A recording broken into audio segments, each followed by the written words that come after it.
My name is Dr. Maya Chen, though my family still calls me Maya the dropout. The phone call came on a Tuesday morning while I was reviewing quarterly reports for my medical software company. My sister Jessica's voice had that particular tone she reserved for delivering bad news wrapped in fake concern. "Maya, about my baby shower this Saturday," she began. "I've been thinking, and honestly it might be better if you don't come." I set down my coffee. "Go on." "It's just, all my friends from the hospital will be there. Official doctors, you know. Surgeons, specialists, department heads. And you're—" She paused for effect. "Well, you're still doing that computer thing, right? Working from home in your pajamas? I just think the conversation would be awkward for you. You wouldn't have anything to contribute." I looked at the 3 monitors on my desk displaying real-time analytics from 847 hospitals across North America using my surgical scheduling AI. "I understand. You're not upset, are you?" Jessica's voice brightened. "I knew you'd get it. Mom was worried you'd make a scene, but I told her you'd be mature about this." "Mom knows about this decision?" "Of course." She agreed completely. Actually, she said it was probably for the best. "You know how you get around successful people. All quiet and uncomfortable. We're just trying to spare you the embarrassment." I pulled up the guest list my assistant had compiled. Jessica had invited 47 people, including Dr. Richard Morrison, CEO of St. Catherine's Medical Center, the flagship hospital in our city's health system and the largest client of my company, MediFlow Solutions. "I appreciate you thinking of my feelings," I said carefully. "That's what sisters do. Anyway, I have to run. Dr. Harrison is taking me to lunch. You know, my husband, the orthopedic surgeon? He's presenting at a conference in Dubai next month. But of course you wouldn't know about that kind of thing." She hung up before I could respond. I sat there for a moment, then called my assistant. "Sarah, about the Healthcare Innovation Gala next Friday. Confirm my attendance. And send flowers to Jessica's baby shower. Something tasteful. Include a card. Wishing you all the best. Maya." Growing up, Jessica was the golden child. Straight A's, captain of the debate team, full scholarship to medical school. I was the weird kid who spent weekends coding instead of socializing, who chose a state school for computer science over the pre-med track my parents had planned. "Maya's wasting her potential," my mother told relatives at every family gathering. "She could have been a doctor like Jessica. Instead, she's playing with computers." When I dropped out of my corporate job at 26 to start my own company, the family response was predictable. "You're throwing away a stable career for what? An app?" My father's voice dripped with disappointment. "Jessica is saving lives." "You're— what exactly?" "Building healthcare software," I'd explained. "Surgical scheduling AI that reduces operating room downtime by—" "So you're a secretary," my mother interrupted. "Scheduling appointments." There was no point arguing. Let them think what they wanted. I'd actually identified a massive problem during a hospital visit when my grandmother needed surgery. The operating rooms sat empty for hours due to scheduling inefficiencies while patients waited months for procedures. Surgeons wanted to operate, patients needed surgery, but the scheduling systems were archaic, running on software from the 1990s. I spent 3 years building the solution. MediFlow's AI analyzed surgeon preferences, patient urgency levels, equipment availability, and staff schedules to optimize operating room usage. Early beta testing showed we could increase surgical capacity by 34% without adding resources. The first hospital that adopted us was St. Catherine's Medical Center. Dr. Richard Morrison, the CEO, took a chance on an unknown 29-year-old with a radical idea. Within 6 months, St. Catherine's surgical volume increased by 41%. Patient wait times dropped by 63%. The hospital saved $8.3 million in the first year alone. Dr. Morrison called me personally. "Maya, this is revolutionary. We need to talk about expansion." 3 years later, MediFlow was in 847 hospitals across the US and Canada. Our valuation hit $340 million after our Series C funding round. I owned 61% of the company. But to my family, I was still Maya the dropout who plays with computers. Jessica married Dr. Derek Harrison 2 years ago. The wedding was a showcase of medical elite. Every conversation revolved around surgical techniques, research grants, and hospital politics. I was seated at the back table with distant cousins and plus ones nobody knew. "And what do you do?" one of Derek's colleagues asked me during dinner. Before I could answer, Jessica leaned over. "Maya does computer stuff. Nothing medical." "Derek, tell Dr. Patterson about your groundbreaking knee reconstruction technique." I excused myself early. Nobody noticed. The baby shower was scheduled at the Meridian Club, an upscale venue overlooking the harbor. My mother had insisted on co-hosting, which meant she'd spared no expense to impress Jessica's doctor friends. I wasn't hurt by the disinvitation. I was curious. You see, 3 weeks earlier, St. Catherine's had approached me about something significant. They wanted to host the annual Healthcare Innovation Summit, a prestigious conference that drew medical leaders from around the world. The keynote speaker was always someone who'd transformed healthcare delivery. Dr. Morrison had asked me to keynote.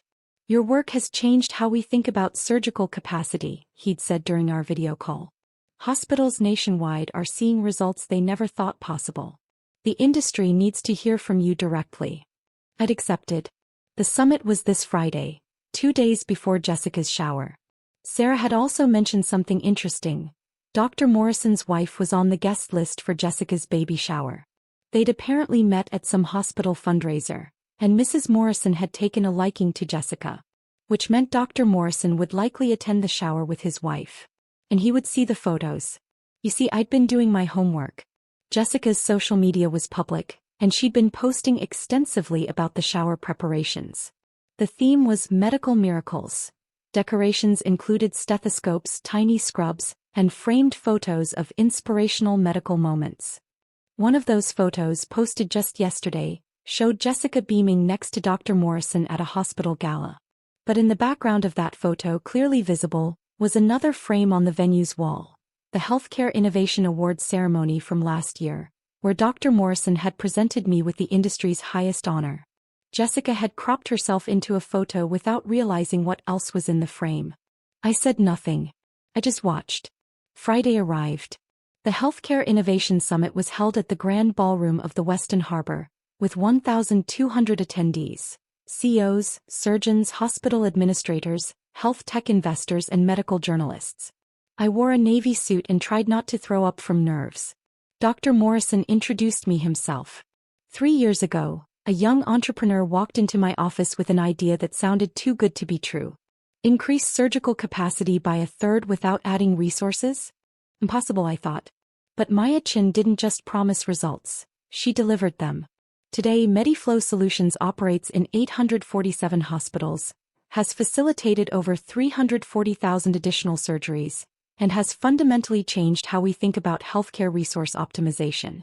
Ladies and gentlemen, please welcome the founder and CEO of MediFlow Solutions, Dr. Chen. The applause was thunderous.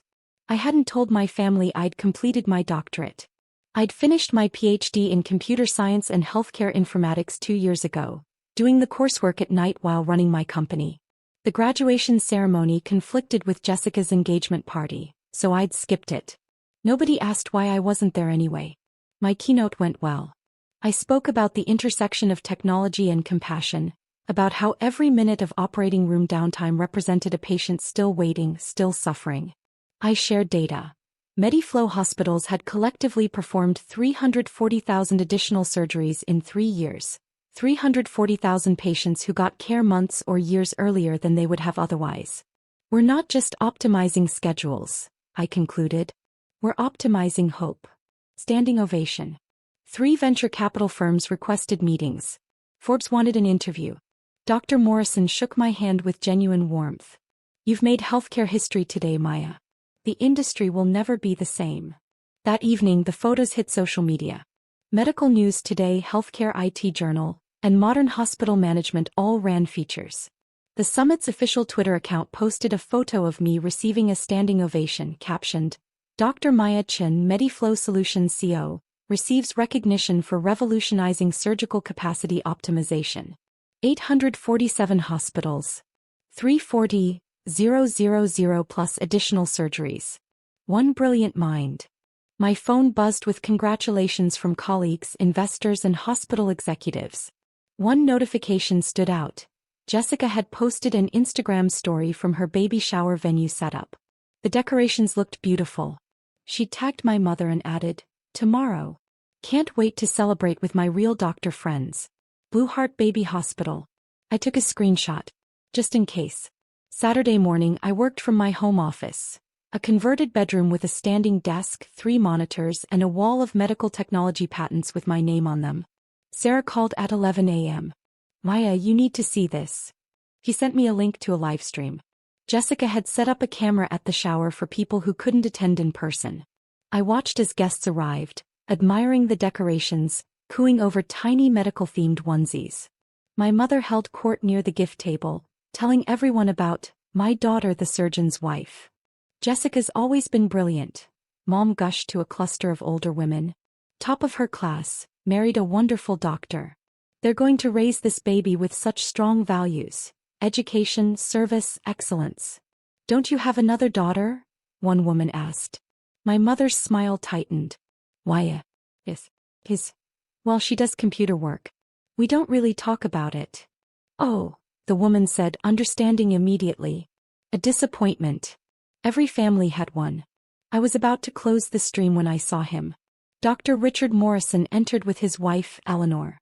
He wore a casual blazer and carried a beautifully wrapped gift. Jessica practically sprinted across the room. Dr. Morrison. Mrs. Morrison. I'm so honored you could come. She air-kissed Eleanor's cheeks. Please come see the decorations. We've got a whole medical theme.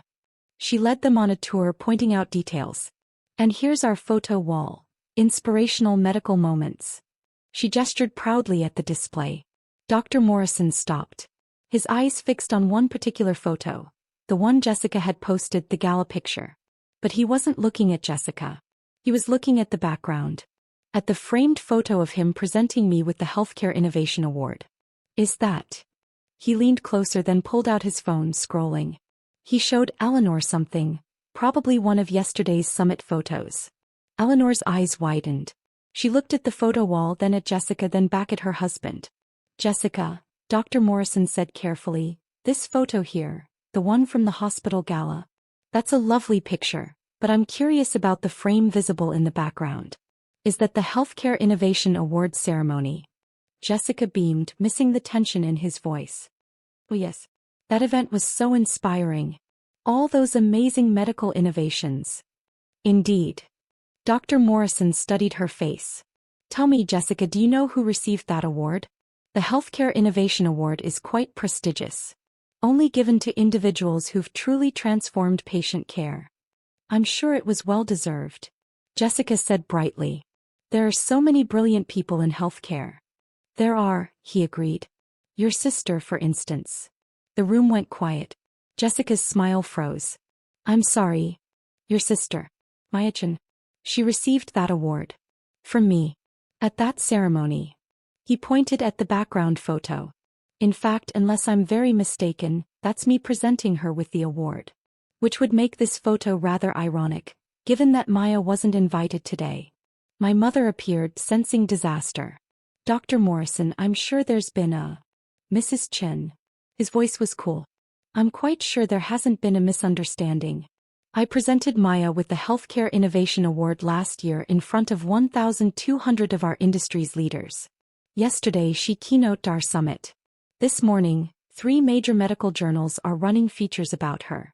And this afternoon, I arrive at a baby shower to discover her own family doesn't know who she is. Jessica's face had gone white. Maya? My sister Maya? But she just does computer stuff. She works from home. She's not. Not what? Eleanor Morrison's voice was ice. Not important. Not successful. Not worthy of acknowledgement. She dropped out of a real job. Jessica's voice rose. She plays with apps. She's not a real. She's a real doctor, Dr. Morrison interrupted. PhD in computer science and healthcare informatics. She's the founder and CEO of MediFlow Solutions, which operates in 847 hospitals including mine. Her AI has enabled 340,000 additional surgeries. Her company is valued at $340 million. And yesterday she received a standing ovation from every major healthcare leader in North America. The room was dead silent. My mother swayed slightly. That's not possible. Maya doesn't. Dr. Morrison pulled out his phone and held it up, showing yesterday's Forbes tweet. Dr. Maya Chen's MediFlow Solutions revolutionizes surgical scheduling. $340 million valuation, 847 hospital network. PhD innovator receives standing ovation at healthcare summit. The photo showed me on stage, confident and smiling. This Maya? He asked quietly. The one who wasn't invited because she'd embarrass the doctors. Jessica grabbed the phone, staring at the photo. No, there's been a mistake. Maya doesn't have a doctorate. Maya doesn't run a company. Maya is just what? Eleanor asked softly. Jessica's hands shook. She's supposed to be the failure. I'm the successful one. I'm the doctor. I'm the one who... You're a third-year resident, Dr. Morrison said. A fine resident from what I hear, but a resident nonetheless. Your sister is transforming healthcare on a global scale. She's saving thousands of lives by making surgery accessible to patients who would otherwise wait years. And you disinvited her from your baby shower because you were embarrassed by her. I didn't know. Jessica's voice cracked. Nobody told me. How was I supposed to? Did you ask? Eleanor's question hung in the air. Did you ever once ask your sister about her work? About her life? Or did you just assume she was beneath you? My mother found her voice. Maya never said anything. She never mentioned. Dr. Morrison's laugh was bitter. I wonder why. Perhaps because every time she tried you called her a secretary? Because you seated her at the back of the wedding with strangers? Because you've spent years making it clear she doesn't measure up. He looked around the room at the assembled doctors, many of whom were shifting uncomfortably.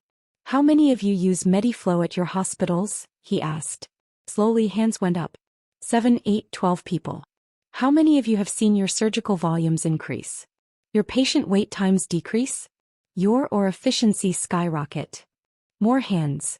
Then you've all benefited from Maya Chen's work. And yet she's not here because her family decided she'd be an embarrassment. He turned back to Jessica. I came here as a courtesy to Eleanor, who thought you seemed like a bright young physician.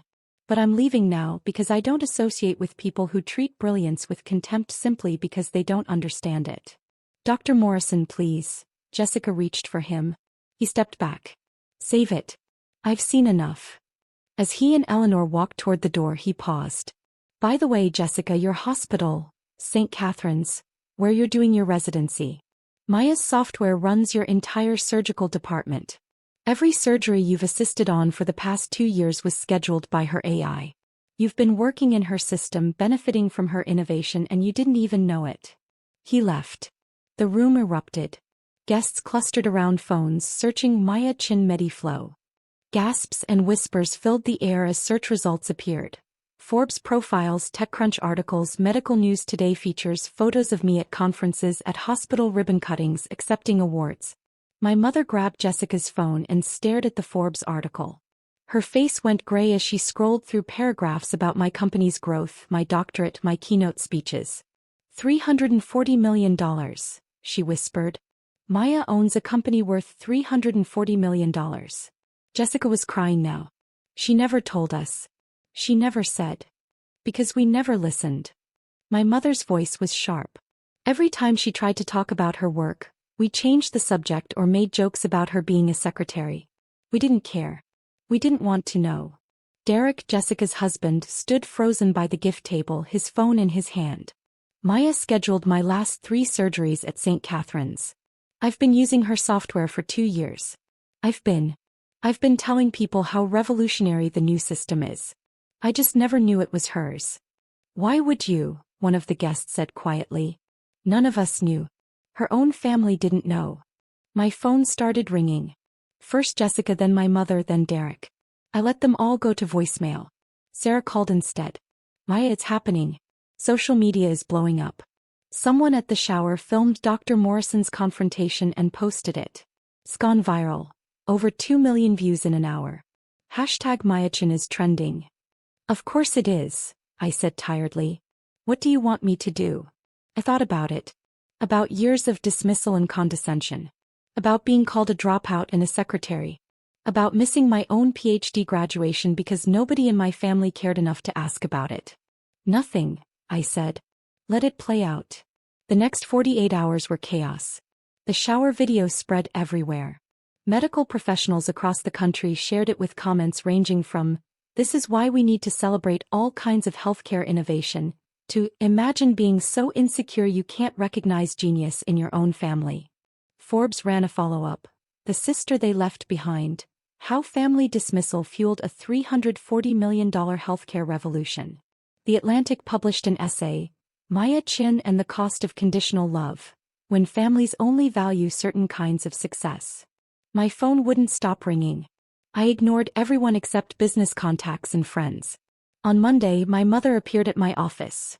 A sleek space in the Innovation District with Mediflow's logo in the lobby and photos of our hospital partners on the walls. Security called up. "Dr. Chen, there's a Mrs. Chen here to see you." "No relation," I said. "But send her up." My mother looked small in my glass-walled office, surrounded by monitors showing real-time surgical data from hundreds of hospitals. "Hiya," she began, tears already forming. "I'm so sorry. I didn't know. I didn't understand." "You didn't want to understand," I corrected. "You wanted me to fit into your definition of success. Doctor, lawyer, banker. Something you could brag about at parties.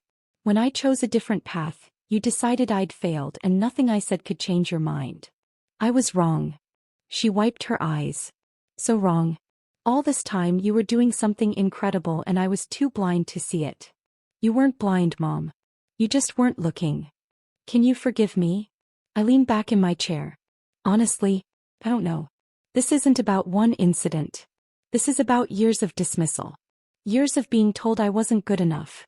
Years of watching you celebrate Jessica's every accomplishment while treating mine like they didn't exist. I'll do better. I promise. We all will. Will you?" I pulled up my email. Because Jessica sent me 17 messages yesterday. 13 of them were apologies. 4 of them mentioned that she's hoping Dr. Morrison doesn't affect her career at St. Catherine's. So I'm not sure she's sorry for hurting me. I think she's sorry she got caught. My mother flinched. She's young. She's scared. She's 31 years old and a physician. She's old enough to know better. "What do you want from us, Maya? How do we fix this?" I stood and walked to my window looking out over the city. "I don't want anything from you. That's what I've been trying to tell you for years. I didn't build this company for your approval. I built it because patients were suffering unnecessarily and I could help. I didn't get my doctorate to impress you. I got it because I wanted to understand the medical side of what I was building." I turned back to her. "You can't fix this with an apology, Mom. You fix it by understanding that your love shouldn't be conditional. That success comes in many forms. That maybe, just maybe, the daughter you wrote off as a failure was actually changing the world. You just couldn't see it because it didn't look like what you expected." He was openly crying now. "I love you, Maya. I know you do. But love isn't enough when it comes with conditions and comparisons." She left quietly. Jessica appeared Wednesday morning looking exhausted. "Dr. Morrison hasn't returned my calls," she said without preamble. "HR at St. Catherine's wants to meet with me. Derek thinks I should transfer to a different hospital. My friends are asking if the video is real. My career is imploding." "Is it?" I asked mildly. "You could fix this." Her voice rose.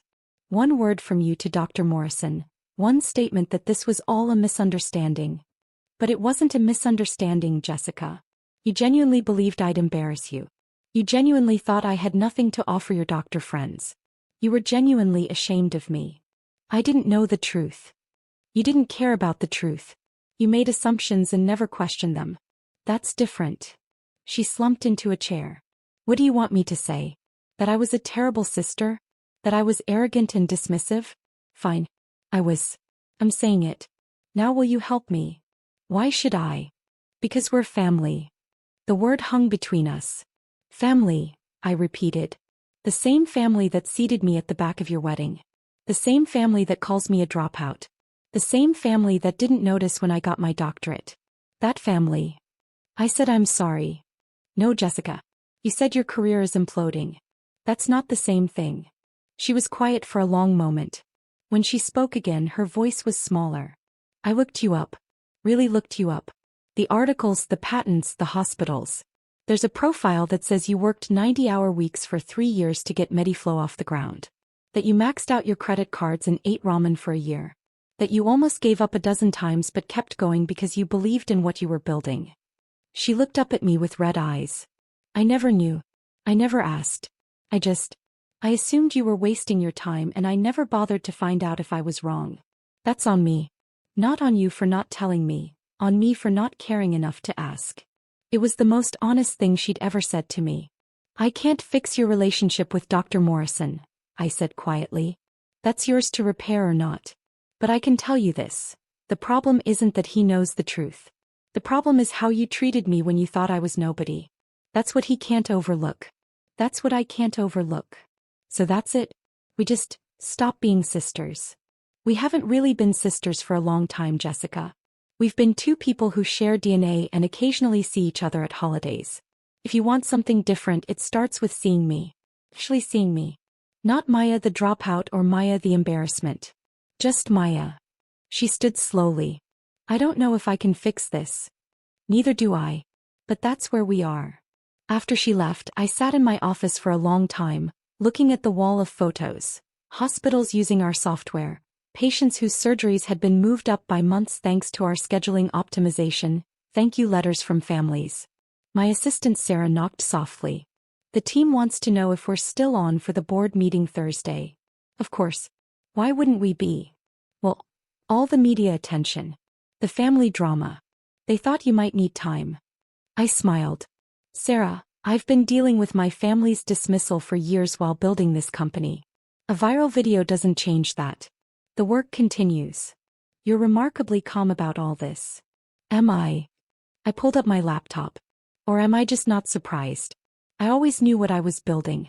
I always knew what I was worth. The only thing that's changed is now everyone else knows too. 3 months later, Jessica gave birth to a healthy baby girl. She named her Maya. The text message came at 2 a.m. She's here. 7 pounds, 3 ounces. Perfect. We named her after you. Hope that's okay. I stared at my phone in the darkness of my bedroom. Another text followed. Not to make up for anything. Not to fix things. Just because you're someone worth naming a child after.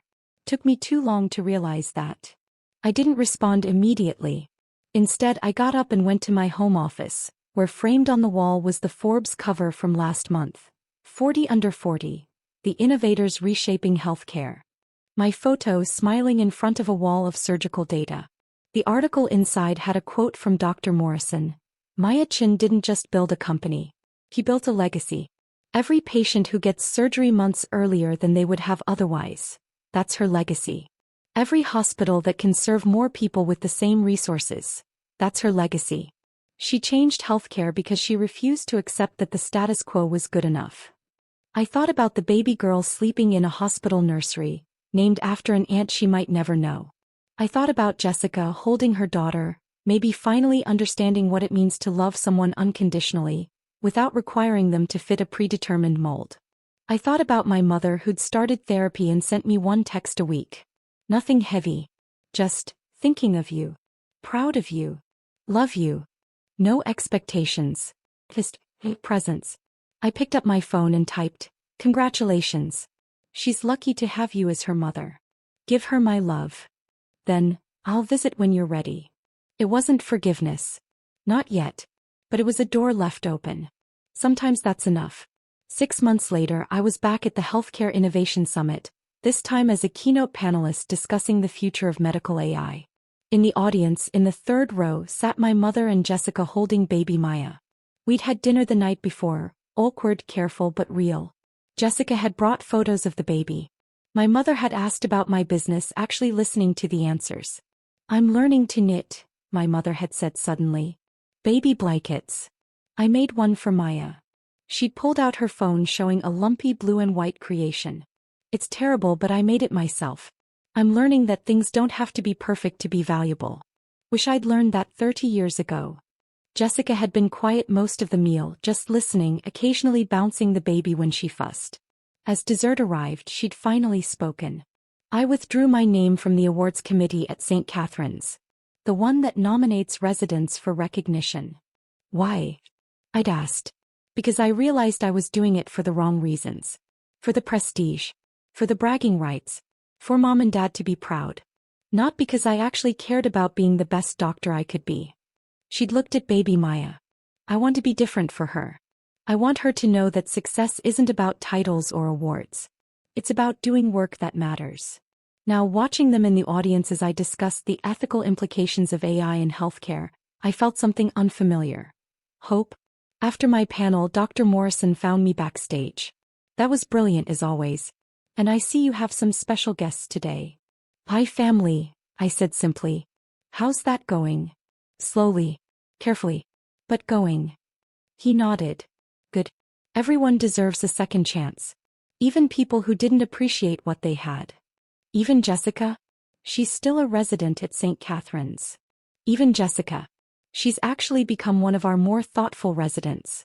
Spends extra time with patients, questions established protocols respectfully, advocates for efficiency improvements. It's like she finally understood that being a good doctor isn't about status, it's about service. He paused. Though I'll admit I was hard on her at first. That shower incident. It revealed something ugly about how we sometimes treat people we think are beneath us. I'm glad she's learned from it. Later, Jessica approached me in the lobby, baby Maya asleep in her arms. That was incredible, Maya. I understood maybe 60% of it, but what I got was amazing. You'll understand more as you keep learning. Medicine and technology are converging. She shifted the baby slightly. Would you like to hold her? I looked at the sleeping infant, her tiny face peaceful and unaware of the complicated family dynamics swirling around her. Yes, I said. Jessica carefully transferred her daughter into my arms. Baby Maya stirred but didn't wake, just made a soft sighing sound.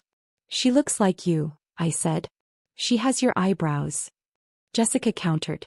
Those determined eyebrows that say, I'm going to change the world whether you like it or not.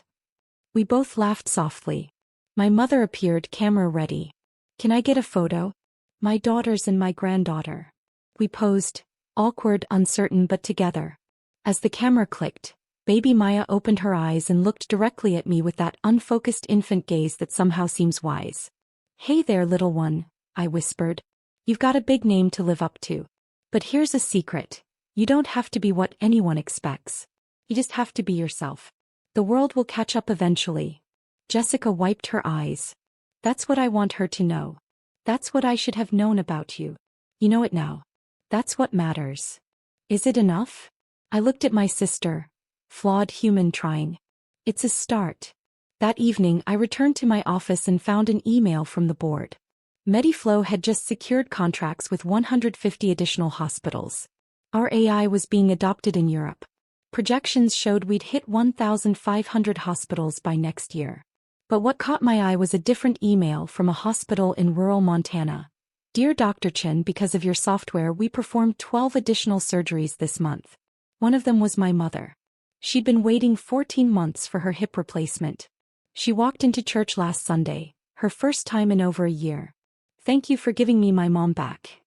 I read it 3 times. This was why I built Mediflow.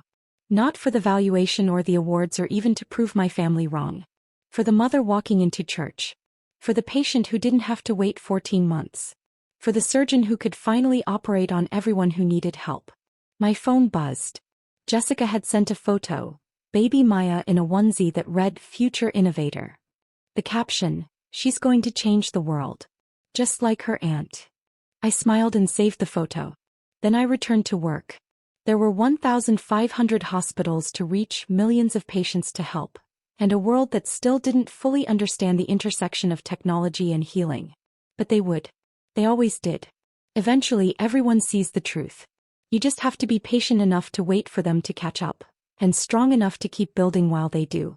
I'd been building for years while my family looked the other way. Now they were finally watching. And I was just getting started.